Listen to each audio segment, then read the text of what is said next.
정약용의 가르침. 사람에 연연하지 마라.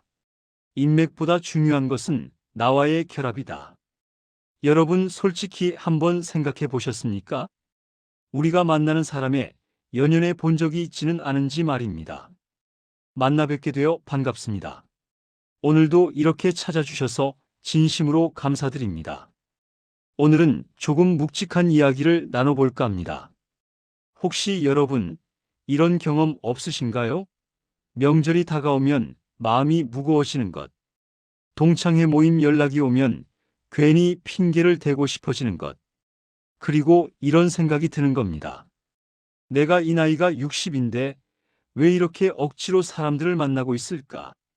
나이가 60세 정도 들면서 많은 분들이 이런 고민을 하십니다. 젊었을 때는 인맥이 곧 재산이라고 배웠습니다. 사람을 많이 알아야 하고 관계를 넓혀야 한다고 들었습니다. 그래서 명함을 수백 장씩 돌리고 골프 모임도 나가고 동창회도 빠지지 않았습니다. 그런데 말입니다. 나이가 들어 한 60이 되었을 때 뒤돌아보니 어떻습니까? 그토록 열심히 만났던 사람들 중에서 진짜 나를 위해 주는 사람이 몇이나 됩니까? 내가 힘들 때 진심으로 전화 한 통 해주는 사람이 몇이나 됩니까?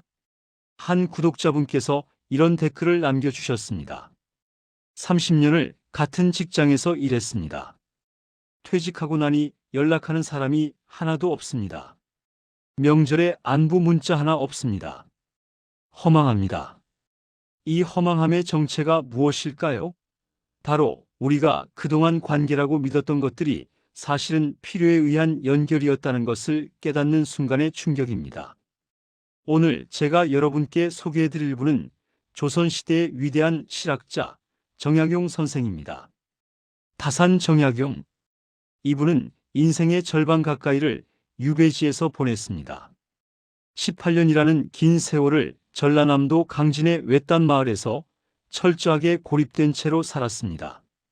그런데 놀라운 것은 정약용 선생이 바로 그 고독의 시간 속에서 500여 권이 넘는 책을 저술했다는 사실입니다. 목민심서, 경세유표, 흠음신서 같은 불멸의 저서들이 모두 그 외로운 시간 속에서 탄생했습니다. 정약용은 유배지에서 이런 말을 남겼습니다. 함부로 사람과 인연을 맺지 마라.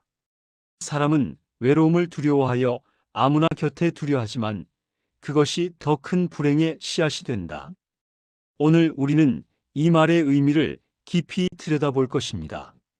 나이가 점점 들면 이제 우리에게 남은 시간이 그리 많지 않습니다. 이 소중한 시간을 질 나쁜 인연에 낭비할 여유가 없습니다. 오늘 이 영상을 끝까지 보시면 여러분은 다음 세 가지를 얻어가실 수 있을 겁니다. 첫째, 왜 우리는 나이가 들어가면 인간관계를 정리해야 하는지에 대한 명확한 이유. 둘째, 정약용이 말하는 신도, 즉 홀로 있음을 경계하며 수양하는 법. 셋째, 구체적으로 어떻게 품격 있게 관계를 정리하고 나 자신과 친해지는지에 대한 실천 방법. 자, 그럼 차 한 잔 준비하시고 편안하게 앉으셔서 함께 이야기 나눠보시죠. 먼저 이런 질문을 던져보겠습니다. 왜 하필 60대일까요? 40대도 아니고 50대도 아니고 왜 60대에 인간관계를 다시 점검해야 할까요? 그 이유는 명확합니다. 60대는 시간의 유한성을 가장 절실하게 체감하는 나이이기 때문입니다. 통계청 자료를 보면 대한민국 남성의 평균 기대 수명이 약 80세, 여성이 약 86세입니다. 60대라면 남은 시간이 20년에서 25년 정도라는 계산이 나옵니다. 20년. 길다면 길고 짧다면 짧은 시간입니다. 그런데 이 20년을 어떻게 보내느냐가 우리 인생의 질을 완전히 바꿔놓습니다. 미국의 심리학자 로라 카스텐스는 사회정서적 선택 이론에서 이런 이야기를 합니다. 사람은 남은 시간이 많다고 느낄 때는 새로운 정보와 경험을 추구하지만 남은 시간이 제한적이라고 느낄 때는 정서적으로 의미 있는 관계에 집중한다고 말입니다. 쉽게 말해서 젊을 때는 많이 만나는 것이 중요했다면 나이가 들면 깊이 있는 만남이 중요해진다는 겁니다. 양이 아니라 질로 전환되는 시기가 바로 60대입니다. 그런데 문제가 뭐냐면 많은 분들이 이 전환을 제대로 하지 못한다는 겁니다. 여전히 과거의 관성으로 살아갑니다. 별로 만나고 싶지도 않은 사람들의 모임에 의무감으로 나갑니다. 전화 오면 싫어도 받습니다. 속으로는 괴롭지만 겉으로는 괜찮은 척합니다. 이런 삶이 우리에게 어떤 영향을 미칠까요? 첫째, 에너지의 고갈입니다. 60대가 되면 체력이 예전 같지 않습니다. 하루 종일 밖에서 사람들을 만나고 나면 완전히 탈진합니다. 그런데 그 만남이 즐겁고 의미 있는 것이었다면 괜찮습니다. 문제는 스트레스만 받고 오는 만남입니다. 괜히 비교당하고 자랑 들어주고 뒷담화에 끼어들고 돈 쓰고 이런 만남이 우리의 귀중한 에너지를 빼앗아갑니다. 둘째, 정체성의 혼란입니다. 우리는 다른 사람들과의 관계 속에서 자신을 정의하는 경향이 있습니다. 누구의 친구, 어느 회사 출신, 어느 동창 이런 식으로요. 그런데 60대가 되면 이런 외부적 정체성들이 하나씩 무너집니다. 퇴직하면 회사 사람들과 멀어지고 자식들은 독립하고 배우자와의 관계도 변화합니다. 이때 외부적 관계에만 의존했던 사람은 큰 공허함을 느낍니다. 나는 누구인가? 하는 질문에 답을 찾지 못합니다. 반면 내면의 나 자신과 친했던 사람은 이 시기를 오히려 자유로움으로 받아들입니다. 셋째, 기회비용의 상실입니다. 경제학 용어로 기회비용이라는 말이 있습니다. 어떤 선택을 함으로써 포기하게 되는 다른 선택의 가치를 말합니다. 질 나쁜 인간관계에 시간을 쓴다는 것은 그 시간에 할 수 있었던 다른 의미 있는 일들을 포기한다는 뜻입니다. 예를 들어 볼까요? 한 구독자분이 이런 사연을 보내주셨습니다. 매주 토요일마다 대학 동창 골프 모임이 있습니다. 사실 별로 가고 싶지 않습니다. 가면 자기 자랑만 늘어놓고 나는 상대적으로 초라해지는 느낌입니다. 하지만 30년을 같이 해온 모임이라 끊기가 어렵습니다. 그런데 최근에 깨달았습니다. 내가 정말 하고 싶었던 것은 그림 그리기였다는 것을요. 토요일마다 미술관에 가고 싶었고 수채화를 배우고 싶었습니다. 그런데 그 소중한 시간을 억지 골프에 다 써버렸습니다. 여러분, 공감이 되시나요? 우리 인생에서 가장 소중한 자원은 시간입니다. 그리고 60대의 시간은 40대의 시간과 같은 가치가 아닙니다. 훨씬 더 귀합니다. 정약용은 신경밀엄에서 이런 말을 했습니다. 시간은 화살과 같아서 한번 나가면 돌아오지 않는다. 그러므로 군자는 하루하루를 헛되이 보내지 않는다. 60대인 우리에게 더 이상 헛되이 보낼 시간은 없습니다. 이제는 선택을 해야 합니다. 누구와 시간을 보낼 것인가? 무엇에 에너지를 쏟을 것인가? 이것은 단순한 인간관계 정리가 아닙니다. 내 인생의 마지막 장을 어떻게 쓸 것인가에 대한 선택입니다. 그렇다면 구체적으로 어떤 관계가 우리의 삶을 갉아먹는 질 나쁜 인연일까요? 첫째, 일방적으로 에너지를 빼앗아가는 관계입니다. 만나면 자기 얘기만 하고 내 얘기는 듣지 않는 사람. 항상 불평불만만 쏟아내고 긍정적인 에너지는 전혀 없는 사람. 만나고 나면 기운이 쭉 빠지는 사람들입니다. 둘째, 비교와 경쟁으로 나를 불편하게 만드는 관계입니다. 자식 자랑, 손주 자랑, 재산 자랑. 끝없는 자랑 대회가 되어버린 모임. 은근히 나를 깎아내리고 우월감을 느끼려는 사람들. 이런 관계는 내 자존감을 조금씩 갉아먹습니다. 셋째, 과거에만 머물러 있는 관계입니다. 우리 때는 말이야 하면서 옛날 얘기만 반복하는 모임.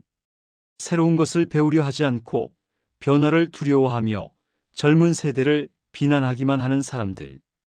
이런 관계는 우리를 과거에 묶어두고 성장을 막습니다. 여러분, 이런 관계를 유지하는 것이 과연 우리 인생에 도움이 될까요? 정약용은 단호하게 말합니다. 벗을 잘못 사귀면 일생을 그르친다. 60대인 우리에게는 더 이상 일생을 그를 시간이 없습니다. 지금이 바로 결단의 시간입니다. 다산의 통찰 마이너스 신독의 진정한 의미. 이제 정약용 선생의 삶 속으로 좀 더 깊이 들어가 보겠습니다. 정약용은 1762년에 태어나 1836년에 생을 마감했습니다. 74년의 생애 중에서 무려 18년을 유배지에서 보냈습니다. 1801년 정약용의 나이 40세 때 신유박해가 일어났습니다. 천주교 신자라는 이유로 많은 사람들이 죽임을 당했고 정약용도 전라남도 강진으로 유배를 떠나게 됩니다. 40대의 정약용은 당대 최고의 엘리트였습니다. 정조 임금의 총애를 받았고 수원 화성 설계에도 참여했으며 높은 벼슬을 지냈습니다. 그의 주변에는 수많은 사람들이 있었습니다. 권력이 있는 곳에는 항상 사람이 몰리는 법이지요. 그런데 유배를 가는 순간 모든 것이 바뀌었습니다. 그토록 가까이 지냈던 사람들이 하나둘씩 떠나갔습니다. 손편지 한 통 보내주지 않았습니다. 도움의 손길을 내미는 사람도 없었습니다. 권력을 잃은 순간 그는 철저하게 혼자가 되었습니다. 이것이 바로 정약용이 인간관계의 본질을 꿰뚫어 보게 된 계기였습니다. 강진 유배지에서 정약용은 처음에는 극심한 외로움과 배신감에 시달렸습니다. 그는 시에 이렇게 썼습니다. 옛 친구들은 어디로 갔는가? 편지 한 통 없고 소식도 없구나. 인간의 정이란 것이 이토록 덧없는 것인가? 하지만 시간이 지나면서 정약용은 놀라운 깨달음을 얻습니다. 그것은 바로 혼자 있음이 불행이 아니라 축복이 될 수 있다는 것이었습니다. 정약용은 유배지에서 신독이라는 개념을 깊이 탐구합니다. 신독, 이 말은 원래 대학과 중용에 나오는 유교 경전의 용어입니다. 글자 그대로 풀이하면 홀로 있을 때를 삼가다, 혼자 있을 때도 경계하다는 뜻입니다. 많은 사람들이 신독을 단순히 혼자 있을 때도 나쁜 짓 하지 말라는 정도로 이해합니다. 물론 그것도 맞는 해석입니다. 하지만 정약용은 여기서 한 걸음 더 나아갑니다. 정약용이 말하는 신독의 진정한 의미는 이것입니다. 혼자 있음을 두려워하지 말고 오히려 그 시간을 자신을 들여다보고 수양하는 기회로 삼아라. 그는 심경미럼에서 이렇게 말합니다. 사람이 진정으로 성장하는 것은 혼자 있을 때다. 다른 사람들과 어울릴 때는 가면을 쓰고 살지만 혼자 있을 때 비로소 진짜 자신을 만난다. 여러분, 이 말이 얼마나 깊은 통찰입니까? 우리는 대부분의 시간을 다른 사람들의 시선 속에서 살아갑니다. 저 사람이 나를 어떻게 볼까? 이렇게 말하면 이상하게 보이지 않을까? 저렇게 행동하면 뒤에서 뭐라고 하지 않을까? 이런 생각들로 가득 차 있습니다. 그런데 혼자 있을 때는 어떻습니까? 아무도 보는 사람이 없습니다. 판단하는 사람도 없습니다. 바로 그 순간 우리는 진짜 나 자신과 마주할 수 있습니다. 정약용은 유배지에서 매일 아침 해가 뜨기 전에 일어났습니다. 그리고 혼자 앉아서 명상을 했습니다. 자신의 마음을 들여다보고 어제 하루를 반성하고 오늘 하루를 계획했습니다. 이것이 바로 신독의 실천이었습니다. 그는 또한 이렇게 말합니다. 벗이 없으면 책을 벗으로 삼아라. 사람을 만나지 못하면 자연을 만나라. 대화할 상대가 없으면 자신과 대화하라. 강진 유배지에서 정약용은 500여 권이 넘는 책을 저술했습니다. 목민심서는 목민관, 즉 지방관리가 어떻게 백성을 다스려야 하는지를 48권에 걸쳐 상세하게 기록한 책입니다. 경세유표는 국가 경영의 청사진을 담은 책입니다. 흠음신서는 형법과 재판에 관한 책입니다. 이 모든 책들이 혼자 있는 시간 속에서 탄생했습니다. 만약 정약용이 유배를 가지 않았다면, 만약 그가 여전히 권력의 중심에서 수많은 사람들과 어울리며 바쁘게 살았다면 이런 위대한 저술들이 가능했을까요? 아마 불가능했을 겁니다. 정약용은 유배지에서 보낸 편지에 이렇게 썼습니다. 처음에는 이 외로움이 형벌처럼 느껴졌다. 하지만 이제는 이 고독이 하늘이 내게 준 선물임을 안다. 사람들 사이에서 허비하던 시간을 이제 나를 위해, 학문을 위해, 진리를 위해 쓸 수 있게 되었다. 여러분, 이것이 바로 관점의 전환입니다. 혼자 있음을 불행으로 볼 것인가, 기회로 볼 것인가, 외로움을 두려움으로 받아들일 것인가, 자유로움으로 받아들일 것인가. 60대인 우리에게 이 질문은 매우 중요합니다. 많은 분들이 혼자 있는 것을 두려워합니다. 그래서 억지로라도 사람들을 만나려 합니다. 싫은 모임도 나가고 원하지 않는 전화도 받습니다. 왜 그럴까요? 혼자 남겨지는 것이 무섭기 때문입니다. 하지만 정약용은 말합니다. 혼자 있음을 두려워하는 사람은 진정으로 자신을 사랑하지 않는 사람이다. 생각해 보십시오. 내가 나 자신과 편하지 않다면 혼자 있는 시간이 지옥처럼 느껴질 겁니다. 반대로 내가 나 자신과 친하다면 혼자 있는 시간이 가장 평화롭고 행복한 시간이 될 수 있습니다. 정약용은 여유당전서에서 이런 아름다운 문장을 남겼습니다. 아침에 눈을 뜨면 새소리가 들린다. 창문을 열면 산이 보인다. 책을 펼치면 성현의 가르침이 있다. 붓을 들면 내 생각을 글로 옮길 수 있다. 이보다 더 큰 행복이 어디 있겠는가? 사람이 필요 없다는 것이 아니다. 다만 사람에게 기대지 않아도 나 스스로 온전할 수 있다는 것이다. 바로 이것입니다. 신독의 진정한 의미는 나 스스로 온전할 수 있는 힘을 기르는 것입니다. 많은 분들이 은퇴 후에 우울증을 겪습니다. 왜 그럴까요? 직장이라는 소속이 사라지고 매일 만나던 사람들이 사라지면서 정체성이 흔들리기 때문입니다. 하지만 애초에 나의 정체성이 외부가 아닌 내부에 있었다면 은퇴는 상실이 아니라 해방이 될 수 있습니다. 정약용은 유배에서 풀려난 후에도 고향으로 돌아가 조용히 살았습니다. 다시 권력의 중심으로 가려고 하지 않았습니다. 제자들을 가르치고 책을 쓰고 손주들과 시간을 보냈습니다. 그는 진정으로 나 자신과 가장 친한 친구가 된 사람이었습니다. 그가 73세에 쓴 시를 소개하겠습니다. 흰머리 성성한 늙은이가 작은 암자에 홀로 앉았네. 찾아오는 이 없어도 외롭지 않고 할 일이 많아 하루가 짧기만 하네. 이것이 바로 내가 평생 구했던 삶이로다. 여러분, 이것이 바로 신독을 이룬 사람의 모습입니다. 혼자 있어도 외롭지 않고 오히려 충만한 삶. 이것이 60대 우리가 추구해야 할 삶의 모습이 아닐까요? 실천 전략은 어떻게 나와 친해질 것인가? 자, 이제 가장 중요한 부분입니다. 구체적으로 어떻게 해야 할까요? 이론만으로는 부족합니다. 실천이 필요합니다. 오늘 여러분께 3가지 실천 전략을 제시하겠습니다. 첫 번째 전략, 인간관계의 단식입니다. 우리가 몸의 건강을 위해 간헐적 단식을 하듯이 인간관계에도 단식이 필요합니다. 구체적인 방법은 이렇습니다. 한 달 동안 정말 만나고 싶은 사람이 아니면 만나지 마십시오. 의무감으로 만나던 모임, 스트레스 받는 모임을 한 달만 쉬어보십시오. 처음에는 불안할 겁니다. 나를 이상하게 볼 것 같아, 관계가 끊어질 것 같아 하는 두려움이 올 겁니다. 하지만 걱정하지 마십시오. 진짜 인연은 한 달 안 만난다고 끊어지지 않습니다.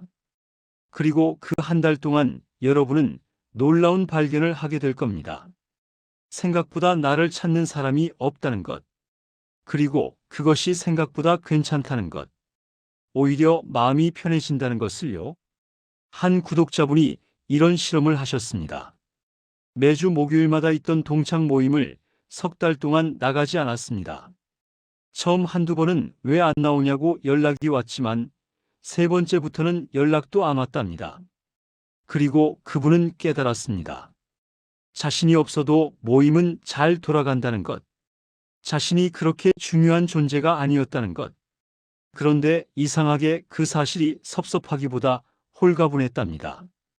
인간관계 단식을 하면서 이렇게 자문해 보십시오. 이 모임이 내 삶에서 사라진다면 나는 무엇을 잃는가? 만약 답이 별로 잃는 게 없다라면 그것이 바로 정리해야 할 관계입니다. 정약용은 마과회통에서 이렇게 말했습니다. 쓸데없는 것을 버리지 않으면 쓸모 있는 것이 들어올 자리가 없다. 두 번째 전략은 품격 있는 거절의 기술입니다. 많은 분들이 거절을 못해서 고통받습니다. 미안해서 인정받고 싶어서 나쁜 사람으로 보일까봐 거절하지 못합니다. 하지만 60대인 우리는 이제 거절할 권리가 있습니다. 아니, 의무가 있습니다. 내 소중한 시간을 지켜야 할 의무가 있습니다. 품격 있는 거절의 핵심은 이유를 길게 대지 않는 것입니다. 나쁜 거절 미안한데 그날은 병원도 가야 하고 손주도 봐야 하고 몸도 안 좋고 좋은 거절 고맙지만 그날은 어려울 것 같네요. 다음 기회에 뵙지요. 핑계를 길게 늘어놓으면 상대방은 그 핑계를 하나씩 깨려고 합니다. 병원은 다음날 가면 되지 않나? 손주는 며느리가 보면 되지 않나? 이렇게 되면 거절이 더 어려워집니다. 대신 간결하고 정중하게 거절하십시오. 그리고 죄책감을 느끼지 마십시오. 당신은 나쁜 사람이 아닙니다. 단지 현명한 선택을 하는 사람일 뿐입니다. 정약용은 유배지에서 많은 사람들의 청탁을 받았습니다. 편지를 써달라, 글을 써달라, 자식을 가르쳐달라. 그는 대부분을 정중하게 거절했습니다. 그리고 그 시간에 자신의 저술에 집중했습니다. 만약 그가 모든 청탁을 다 들어줬다면 목민심서는 세상에 나오지 못했을 겁니다. 거절은 이기심이 아닙니다. 자기 삶에 대한 책임입니다. 세 번째 전략은 혼자 잘 노는 법 배우기입니다. 많은 분들이 혼자서 무엇을 해야 할지 모릅니다.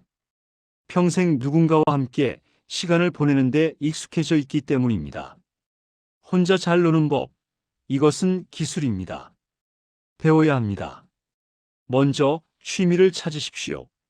하지만 남들에게 보여주기 위한 취미가 아니라 진짜 내가 좋아하는 취미를 찾으십시오. 예를 들어 골프가 진짜 좋아서 치는 건지 아니면 사람들을 만나기 위해 사회적 지위를 유지하기 위해 치는 건지 솔직하게 따져보십시오. 만약 후자라면 그것은 취미가 아니라 노동입니다. 진짜 취미는 혼자서도 할 수 있는 것입니다. 그림 그리기, 글쓰기, 악기 연주, 정원 가꾸기, 사진 찍기, 요리하기. 이런 것들은 다른 사람이 필요 없습니다. 정약용은 유배지에서 차를 마시는 것을 즐겼습니다. 다도 그는 혼자 찬물을 끓이고 찻잔에 따르고 천천히 음미하면서 하루의 피로를 풀었습니다. 이것이 그의 명상이었고 그의 휴식이었습니다. 또한 산책을 즐겼습니다. 매일 저녁 강진의 작은 길을 걸으며 자연을 관찰했습니다. 풀 한 포기, 돌 하나에도 의미를 부여했습니다. 이것이 바로 혼자 잘 노는 법입니다. 여러분께 권해드리고 싶은 것은 나만의 의식 만들기입니다. 예를 들어 매일 아침 일어나서 창문을 열고 심호흡을 3번 하는 것. 그리고 오늘도 좋은 하루라고 스스로에게 말하는 것. 이것이 나만의 아침 의식이 될 수 있습니다. 혹은 매일 저녁 잠들기 전에 일기를 3줄만 쓰는 것. 오늘 감사한 일 3가지를 기록하는 것. 이것이 나만의 저녁 의식이 될 수 있습니다. 이런 작은 의식들이 쌓이면 혼자 있는 시간이 점점 풍요로워집니다. 다른 사람이 없어도 하루가 충만해집니다. 한 구독자분은 이렇게 말씀하셨습니다. 저는 매일 오후 3시에 커피를 내려 마십니다. 그냥 믹스커피가 아니라 원두를 갈고 드립으로 천천히 내립니다. 그 과정이 좋습니다. 그리고 그 커피를 마시며 책을 30분 읽습니다.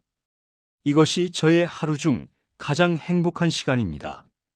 누구와 만나는 것보다 이 시간이 더 소중합니다. 바로 이겁니다. 혼자 있는 시간이 가장 행복한 시간이 될 때 우리는 진정으로 자유로운 사람이 됩니다. 정약용은 자찬묘 지명에서 자신의 묘비에 새길 글을 미리 써두었습니다. 거기에 이런 구절이 있습니다. 나는 평생 많은 사람을 만났지만 결국 가장 오래, 가장 깊이 사귄 친구는 나 자신이었다. 여러분, 나 자신과 가장 친한 친구가 되십시오. 나에게 가장 좋은 선생님이 되십시오. 나에게 가장 든든한 동반자가 되십시오. 그러기 위해서는 나를 알아야 합니다. 내가 진짜 무엇을 좋아하는지, 무엇을 싫어하는지, 무엇을 할 때 행복한지, 무엇을 할 때 불행한지, 이것을 알아야 합니다. 오늘부터 매일 10분씩 나 자신과 대화하는 시간을 가지십시오. 조용히 앉아서 스스로에게 물어보십시오. 나는 오늘 행복했는가? 무엇이 나를 기쁘게 했는가? 무엇이 나를 불편하게 했는가? 내일은 무엇을 하고 싶은가? 이런 질문들에 솔직하게 답하다 보면 점점 나 자신이 명료해집니다. 그리고 나 자신이 명료해지면 더 이상 다른 사람의 시선이나 평가가 중요하지 않게 됩니다. 정약용은 말했습니다. 사람은 자기 자신을 속일 수 없다.